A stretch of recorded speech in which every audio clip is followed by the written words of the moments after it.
नमस्कार, आप सभी का बहुत बहुत स्वागत है। घर बनाते समय हमें कौन सी ईंट का इस्तेमाल करना चाहिए, फ्लाई ऐश ब्रिक या फिर रेड ब्रिक? इन दोनों में से कौन सी ईंट बेस्ट है? तो चलिए एक एक करके फुल इन्फॉर्मेशन शेयर करते हैं कि कौन सी ईंट बेस्ट है।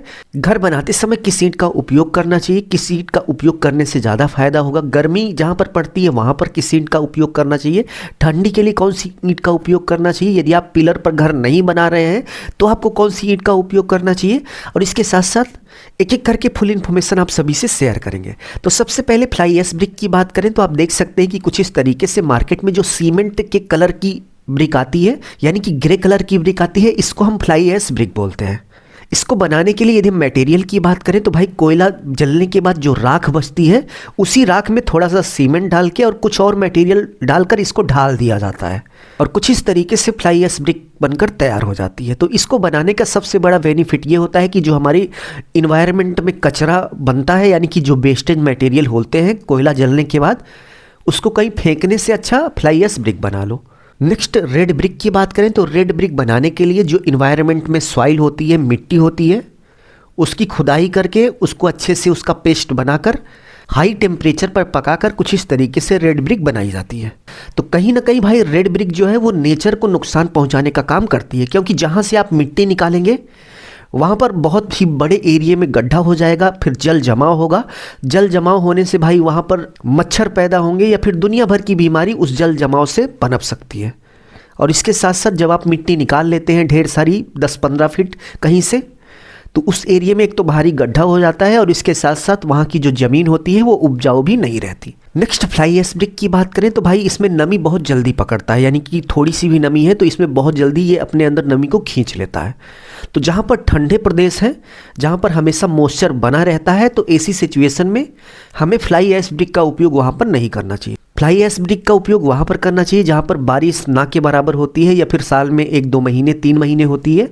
और इसके साथ साथ राजस्थान में आप इसका उपयोग धड़ल्ले से कर सकते हैं, क्योंकि राजस्थान में भाई बारिश ना के बराबर होती है और मौसम जो है हमेशा गर्म बना रहता है। तो गर्म प्रदेश के लिए फ्लाई ऐश ब्रिक सबसे बेस्ट है। वहीं यदि हम रेड ब्रिक की बात करें तो भाई ये गर्मी को अपने अंदर बहुत ही जल्दी से एब्जॉर्ब करता है और काफ़ी लंबे समय तक उसको लॉक करके रखता है। ऐसे में जहाँ पर बहुत ज़्यादा गर्मी होती है वहाँ पर यदि आप रेड ब्रिक से घर बना लेंगे तो भाई सूरज ढलने के बाद भी आपका जो मकान है वो तपता रहेगा, और फ्लाई ऐश ब्रिक भी तपेगी लेकिन रेड ब्रिक की तुलना में कम तपेगा। ठीक है। नेक्स्ट यहाँ पर एक क्वेश्चन उठता है, बहुत सारे लोग पूछते हैं कि भाई यदि हम बिना पिलर के घर बना रहे हैं तो क्या हम फ्लाई ऐश ब्रिक का उपयोग कर सकते हैं या फिर नहीं? तो भाई यदि आप बिना पिलर का घर बना रहे हैं और आपको 1 से 2 फ्लोर बनाना है तो उस सिचुएशन में आप फ्लाई ऐश ब्रिक का उपयोग मत करिएगा। फ्लाई ऐश ब्रिक का उपयोग वहाँ पर करिएगा जहाँ पर आपने पिलर पर घर बनाया हो, क्योंकि फ्लाई ऐश ब्रिक की कंप्रेसिव स्ट्रेंथ जो है वो बहुत ही कम होती है। Load bearing capacity fly ash brick में रेड ब्रिक की तुलना में कम होती है। ऐसे में यदि आप बिना पिलर का घर बना रहे हैं तो आप फ्लाई ऐश ब्रिक का उपयोग मत करिएगा।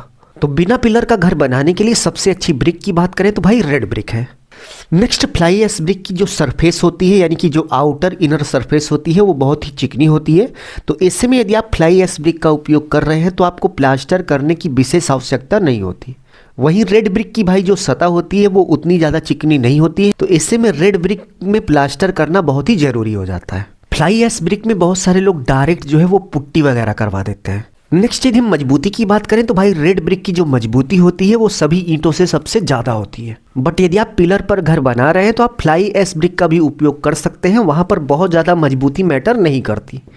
नेक्स्ट यदि हम प्राइस की बात करें तो रेड ब्रिक आपको 7 रुपये से लेकर 8 रुपये की एक ईंट मिल जाती है।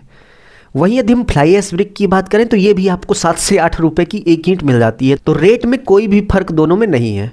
और वेट की बात करें तो भाई फ्लाई ऐश ब्रिक जो है वो हल्की होती है और रेड ब्रिक जो वो थोड़ा भारी होती है।